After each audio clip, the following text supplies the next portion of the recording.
Hello everyone, welcome back to my channel. আশা করছি আপনারা সবাই ভালো আছেন, সুস্থ আছেন। আমিও খুবই ভালো আছি। আজকে বানাতে চলেছি আমি স্ট্রবেরি ফ্লেভারের কেক। আমার ইউটিউব ফ্যামিলি মেম্বারের মধ্যেই একজন আমাকে কমেন্ট করেছিল এই কেকের রেসিপিটা দেওয়ার জন্য, তো তার অনুরোধেই আজকে আমি বানাতে চলেছি এই কেকটা। আর এই কেকটা বানাতে আমি কিন্তু বাজারের কেনা স্ট্রবেরি এসেন্স কিংবা স্ট্রবেরি জেল ব্যবহার করব না। একদম বাড়িতে বানানো ফ্রেশ স্ট্রবেরি জেল আমি ইউজ করে আপনাদেরকে দেখাবো।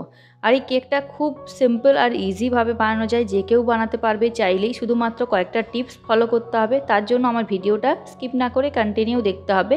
স্কিপ করে গেলে অনেক কিছু ছেড়ে যাবেন আর পরে কিন্তু পারফেক্ট কেক হবে না। আপনারা আমাকে কমেন্ট করে জানাবেন যে আপনার রেসিপি দেখে বানালাম কিন্তু পারফেক্ট কেক হলো না। আসলে আপনারা যদি টিপসটাই ফলো না করেন তাহলে কি করে কেক বানাবেন? তাহলে চলুন বকবক না করে শুরু করা যাক। তো সববার প্রথমে আমি এখানে নিয়েছি 15 থেকে 20টা স্ট্রবেরি কিন্তু মার্কেটে এখন বেশ পাওয়া যাচ্ছে, আগে পাওয়া যেত না, তাই জন্য আমি বানাইনি। এই কেকটা বানানোর অনুরোধ এসেছিলো আমার কাছে আজ থেকে 10-15 দিন আগে। তো আমি অনেক খোঁজাখুঁজি করে হঠাৎ দেখলাম প্রচুর উঠেছে বাজারে, তাই নিয়ে এলাম। মানে চোখে দেখার মাত্রই আমার মনে পড়ে গেল যে এক ফ্রেন্ড আমাকে কমেন্ট করেছিল। তো সবার প্রথমে আমি তুলে নিলাম কয়েকটা, এই 15 থেকে 20টা মতো নিয়েছি। এইগুলোকে ছোট ছোট টুকরো করে কেটে নিচ্ছি। সবুজ খোসাটা আমি বাদ দিয়ে দিয়েছি, দিয়ে ছোট ছোট টুকরো করে কেটে নিচ্ছি। সবার প্রথমে আমি জেলটা রেডি করে নেব। তার জন্য এইগুলোকে আমি পেস্ট করে নেব। মিক্সির যে ছোটো জারটা আছে এটার মধ্যে এটা দিয়ে দেবো। কোনো রকম জল কিন্তু এখানে আমি ইউজ করব না, জল ছাড়াই খুব সুন্দর একটা পেস্ট রেডি হয়ে যায়, জল কিন্তু দরকার হয় না। তো পেস্ট রেডি করে নিয়েছি, এবার কড়াইয়ের মধ্যেই এই পেস্টটা আমি ঢেলে দেবো। আর এই কেকটা বানাতে আমি কিন্তু কোনো রকম কালার ইউজ করব না। এই যে অরিজিনাল কালারটা এসছে না, এটা দিয়েই কেকটা কিন্তু খুব সুন্দর হবে। সব শেষে আমি মিক্সি জারটা ধুয়ে একটু জলও দিয়ে দিয়েছি। আর এখানে চিনি দিলাম ওই 6 থেকে 7 টেবিল চামচ। আসলে কি বলো তো, সব স্ট্রবেরি না মিষ্টি হয় না, আর কোনোটা টক হয় কোনোটা মিষ্টি হয়, তো সেই অনুযায়ী চিনিটা এখানে ব্যবহার করতে হবে। আমি এখানে 7 থেকে 8 টেবিল চামচ চিনি দিয়েছি, কারণ স্ট্রবেরিটা একটু টক ছিল, খুব বেশি টক ছিল না।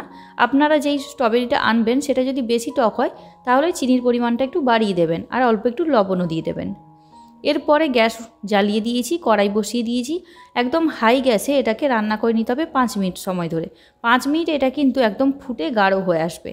যখনই এরকম গাঢ় হয়ে আসবে তখনই নামিয়ে নিতে হবে। এতে কিন্তু কোনো রকম অ্যারারুট কিংবা কর্নফ্লাওয়ার কিংবা লেবুর রস দেওয়ার দরকার নেই।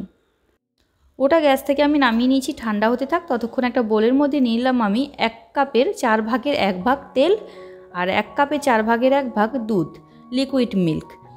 এরপর দিয়ে দিয়েছি আমি গুঁড়ো চিনি। ভালোভাবে মিশিয়ে একটা স্মুথ ব্যাটার আমি রেডি করে নিচ্ছি। একটু ক্রিমি ক্রিমি ভাব চলে আসবে, তারপরে এর মধ্যে দেবো আমি ময়দা। এবার পরিমাণটা বলে দিই, 1 কাপ পরিমাণে আমি এখানে ময়দা দিচ্ছি। এই ধরুন 200 গ্রাম পরিমাণে ময়দা। তাহলে দিতে হবে 50 গ্রাম সাদা তেল। সাদা তেলটা কিন্তু ফ্রেশ হওয়া চাই, কোনো রকম পোড়া তেল এখানে ইউজ করা যাবে না। আর 50 গ্রাম দিতে হবে লিকুইড মিল্ক, আর চিনির গুঁড়ো 150 গ্রাম মতো। একসাথে মিশিয়ে নিয়ে তারপরে এখানে দিতে হবে ময়দা। এবার আমি এখানে যেই জেলটা বানিয়েছি ওটা দিয়ে দিলাম, স্ট্রবেরি জেলটা। এটাতেই কিন্তু খুব সুন্দর একটা ব্যাটার রেডি হয়ে যাবে, আলাদা করে আর লিকুইড মিল্ক লাগবে না। কালারটাও খুব সুন্দর এসছে, দেখো পুরো ন্যাচারাল কালার চলে এসছে, এটাতে কোনো রকম ফুড কালার দেওয়ার দরকার নেই। এটা আমি এখন সাইডে সরিয়ে দিয়ে কেক টিনটাকে রেডি করে নেব। একটা মাঝারি সাইজের কেক টিন নিয়ে নিয়েছি, অল্প একটু সাদা তেল ব্রাশ করে নিলাম। এরপর গুঁড়ো ময়দা ছিটিয়ে নেব। আপনাদের বাড়িতে যদি ব্যাটার পেপার থেকে থাকে তাহলে ইউজ করতে পারেন, তবে ব্যাটার পেপার ছাড়াই কিন্তু খুব সুন্দরভাবে কেকটা উঠে আসে এইভাবে যদি করেন। আর আমার চ্যানেলে না এর আগে আমি অনেক কেকের রেসিপি দিয়ে রেখেছি, দেখতে চাইলে দেখতে পারেন। খুব ইজি আর সিম্পলভাবে বানানো যায়। আর বেশিরভাগটাই আমি এগলেস কেক বানাই। এগলেস কেক কিন্তু খেতে খুব টেস্টি হয়। এবার এই ব্যাটারের মধ্যে আমি কিছু গুঁড়ো উপকরণ দেবো।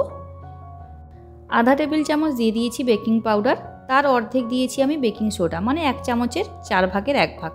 আর 2 চামচ দিয়েছি এখানে লেবুর রস। বেকিং সোডাটা কিন্তু বেকিং পাউডারের অর্ধেক দিতে হবে। আর এই বেকিং পাউডার বেকিং সোডাটা সব শেষে এটা ইউজ করতে হবে, কারণ এর একটা নির্দিষ্ট সময় থাকে যেটা চলে গেলে আর এর কাজটা হয় না। আর এইটা কিন্তু দেওয়ার ফলে কেকটা স্পঞ্জি হয়, তাই এটা সব শেষে দিয়েই কেক টিনের মধ্যে ভরে নিতে হবে। এরপর কেক টিনটাকে একটু ড্যাপ করে নিলাম যাতে ভেতরে কোনো রকম হাওয়া না থাকে। কড়াইতে বসিয়ে দিয়েছি লবণ, আর ওপর থেকে একটা টিফিন বক্সের ঢাকনা। ওপরে বসিয়ে দিলাম কেক টিন, ঢাকনা দিয়ে ঢেকে দেবো। গ্যাসের আঁচ লোতে রেখে 40 মিনিটের জন্য। 40 মিনিট পর ফিরে আসবো আবার। তো 40 মিনিট পর বন্ধুরা ফিরে এলাম। এবার আপনাদেরকে দেখাচ্ছি চেক করে যে কেকটা কতটা পারফেক্ট হয়েছে। 30 মিনিট পর কিন্তু ঢাকনা খুলে আমি চেক করেছিলাম, সাইডে তার চিহ্নটা পড়ে আছে।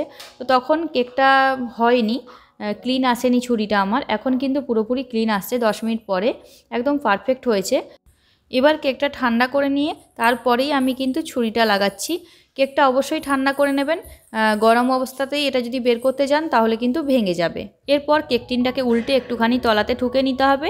তারপরে দেখুন কতটা সহজেই এটা বেরিয়ে এলো, আর কতটা স্পঞ্জি হয়েছে সেটাও আপনারা নিশ্চয়ই দেখে বুঝে গেছেন। এবার চলুন ওপর থেকে একটু সাজিয়ে নিই। যেই জেলটা আমি বানিয়েছিলাম সেখান থেকে কিছুটা তুলে রেখেছিলাম, ওটাই ওপর থেকে দিয়ে দিচ্ছি। এবার কয়েকটা স্ট্রবেরি দিয়ে দেবো।